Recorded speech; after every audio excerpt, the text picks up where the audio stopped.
This umbrella was made of wood, brass, silk, and cane. As heavy as this umbrella is, one slave boy have to put it on the head of the master as long as the master will stay outside.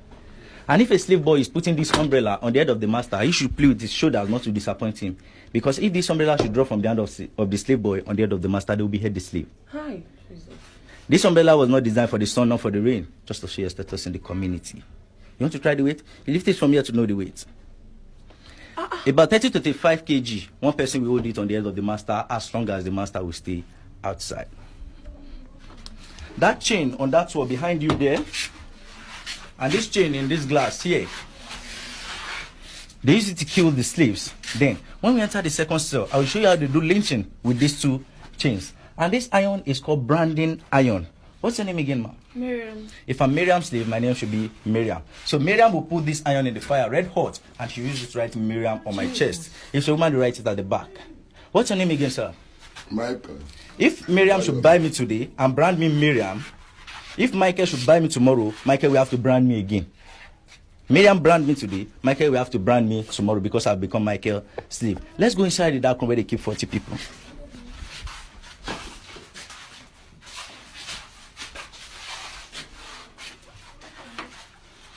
Yeah. That's why we call it dark room.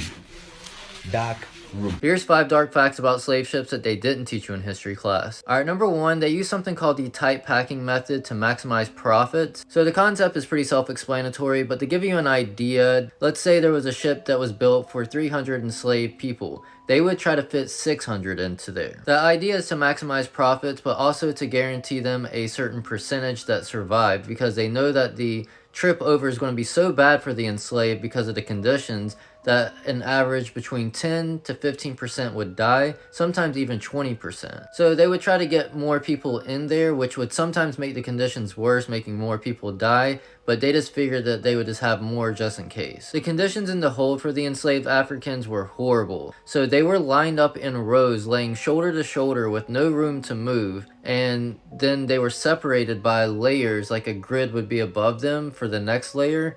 And altogether, it was less room than a coffin. And because they couldn't move, they basically just had to go to the bathroom on top of themselves and for the people above them. You have no idea how horrific slavery was. They ate Nat Turner after his execution, boiling his body for oil and turning his remains into souvenirs. Enslaved Africans' hair was used to stuff furniture, including pillows and mattresses, while their teeth were sold as dentures for white wealthy people, including but not limited to George Washington. The skin of the enslaved individual was flayed and turned into leather for shoes and clothing. Pregnant black women were whipped on their stomachs to induce miscarriages or forced to give birth under inhumane conditions, only to have their infants sold off. Enslaved men and women were subject to brutal medical procedures without anesthesia or consent. Tools like thumb screws and iron muzzles were used to silence them, while branding irons seared their skin with the marks of their enslavers. Rape was weaponized as a tool of control, with enslaved women forced to bear children who were automatically enslaved, perpetuating the cycle. Families were torn apart at auction blocks, with children as young as toddlers sold to distant plantations, never to see their parents again. Even after death, the bodies of enslaved people were desecrated. Their remains were often stolen from graveyards and used for medical dissections or experimentation. Between the 1500s and the 1800s, over 12 million Africans were torn from their homes, forced across the ocean, and sold into slavery. This was the transatlantic slave trade, one of the darkest chapters in human history. It began with European ships setting sail from ports like Lisbon, Liverpool, and Amsterdam. Used to kill us and take our teeth and our fingernails and our toenails and put them on them and put our teeth in their mouth. And They said you know what I'm George saying? Washington did that. He had a mouth full of bigger teeth. That's crazy. If it's one thing about my fellow African people, they won't research. No, they won't. Why would they do that? Why would they research about who they are and where they come from? They don't have time for that. And I bet this place I'm about to say, here in South Africa, many of you don't know about. So this is the Cape of Good Hope in Cape Town. So this is the dark or the black room. So this is where our ancestors were trapped and kept until they accepted Jesus Christ as their Lord and Savior. And if they did not, they would be tortured. You'd stay there for weeks, for days, for months without food, no water, no access to light. You can imagine staying without light. You can't see light. It's dark. You're being tortured at the same time. So you can imagine the damage that it did to our ancestors. So in order for the invaders that came here in South Africa to let them out, they'd have to accept this Lord and Savior. And then they would be let out. And if not, you'd be kept there until you die. So they knew that if they kept them there, it will damage their most important part of the brain, which is the prefrontal cortex, which is the most critical part of the brain that is responsible for your behavior, your personality, and the way you think, your ability to make critical and rational decisions, and your open-mindedness. So they knew that if they killed that part of the brain, they would have defeated them. And that's how they conquered them. They killed that part of the brain. So they were let out. And what happened? They accepted him as their Lord and Savior. Not because it was their decision, but the prefrontal cortex was damaged. And when your prefrontal cortex is damaged, you can't be a critical thinker. You can't make that rational decision to think for yourself and be open-minded. So guys, it's important. Read, fundani, go out there, look for information, search for the truth. Don't follow blindly. Be open-minded to say that we want to be critical thinkers, Manji. We want to think independently. We want to question things. Don't just follow. Think and ask questions. It's okay to ask questions. Research for yourselves, guys. It's important to do this so that when we come here on TikTok, you won't insult us because we know what we're talking about. When I come here on TikTok, I talk about facts, not theory or myths. I'm sure of what I'm talking about. So now when you come... So ladies and gentlemen, I'm hoping that you're all doing well today and welcome to the channel and happy Easter as well. So guys, there's something that needs to be addressed. However, most of the time people talk about it and most people do not understand. I'm talking about people of this color. They really don't understand why Black people would still speak about slavery and all that. There's something that happened that the mainstream media is not even speaking about. So you'll probably just find maybe the creators who are vocal about this, but it's something that people have never sat down and thought about it. You know, when we talk about slavery and when we speak why Black people put emphasis on this, and some people will just think like this is a joke, you know, it happened in the past, you know, just let it go, things like those. Yeah, there is a reason why people are not letting go. Because remember, these people that you're talking about, these people were stripped of their family first. These people were taken to, you know, like unknown lands, and they had to live without their families and all that. So previously, when the slavery revolution was happening, when the slavery thing was happening, the white man came to Africa and they were taking slaves. They were taking human beings, you know, like exporting them as goods.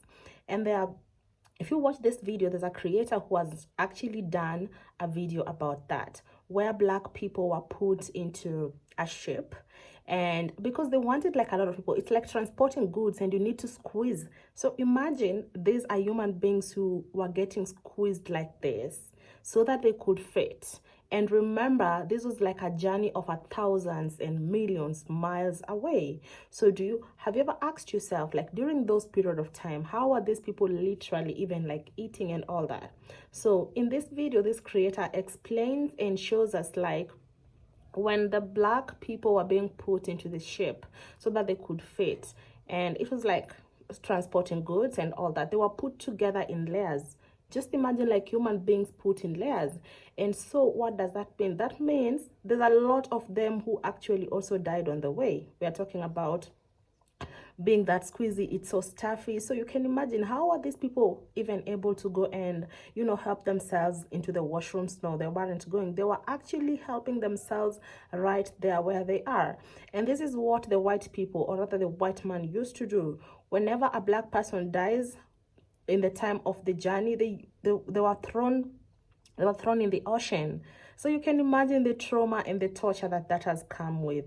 And still, we have this community speaking about, you know, telling the black people, you know, get over it. It happened. And some people are also saying, like, you know, it's their forefathers who did that, and they're like innocent. Yes, they could be innocent. They didn't know anything about that. But remember, it's your community, it's your lineage that made the black people feel, you know, that way. Even like when we talk about if you've seen my videos, I'm very vocal about systemic racism, and I'm very vocal about any other stuff that would have come along. So basically, people would argue a lot and, you know, just say, don't say this, don't say that. But those are the emphasis that we are putting around. And also, remember that during this period of time, like when you check the tools that were being used to torture the black people during slavery, just imagine, like, they call themselves queens and kings. So this person is like walking or maybe addressing like a gathering, and then they have that umbrella, like, which is like almost like 30 pounds, 20 pounds. And then a black person would hold it like for long hours and all that. And the bitter part about it is, if you fall down, or maybe if you start to deteriorate, because all that was also exposing you into some health risks and all that, you're being dumped, or rather maybe you get shot, and then that's it. So these are some of the things that still make black people address the issue of slavery. It's not about being bitter and all that, but remember, we are talking about a community that was stripped of its lineage, a community that was violated. And this slavery thing, I'm even not gonna call it slavery, because that was like genocide in its own, you know? Yeah. So remember, like, when you find somebody, you know, being vocal and speaking about this, it's not because people are bitter. It's because people are trying to tell the people who were not there to be compassionate. Just extend some grace, you know? Just extend some grace. Yeah. And to add on that, you find that the women, they were being forced to breed. Imagine in a society where you're forced to give birth, because they need to continue the slavery. They need you to bear a child so that your child can become a slave, can serve the white man. You get that? And basically, surprisingly, what I am coming to learn is the black person's hair was used as a wool, like put in the cushion and chairs, and people could sit on that. And you've studied that most people, especially the East African communities, they really have good dental formula, because yeah, you could even find somebody who has never gone to dentist like for a couple of many years, but they do have very good dental formula. Imagine your teeth is being removed, and because some other person wants it, it's being removed, and then it's gonna be put into his mouth because he just wants it, and there's nothing you can do about it. Yeah, they used the black skinned people as artifacts, you know. It was just a lot, guys. This was just a lot. So basically, you find people talking about this, and some other communities will not really find it pleasing, or maybe they will just find it annoying. But it's the truth anyway, you know. So even the things, whatever the United States of America, whatever the European people are enjoying right now, all that was brought up by slaves. And where were they finding slaves? They were taking slaves from Africa, you know. The good roads that you guys are using right now, the factories, all that. Like slavery wasn't like just about, you know, picking cottons in the plantation and all that. No, it was beyond that. There are a lot of nasty things that they did to the black people. And that is why when we talk about it, just listen. If you can't listen, just don't speak. So ladies and gentlemen, my name is Yvonne, just in case you're new here. And to my returning subscribers, thank you so much for coming along. Always, I really appreciate it. And to my new subscribers, you're welcome to being part of my online family. We use this platform to be vocal about the issues that can help our communities and society to be, you know, better. Until next time.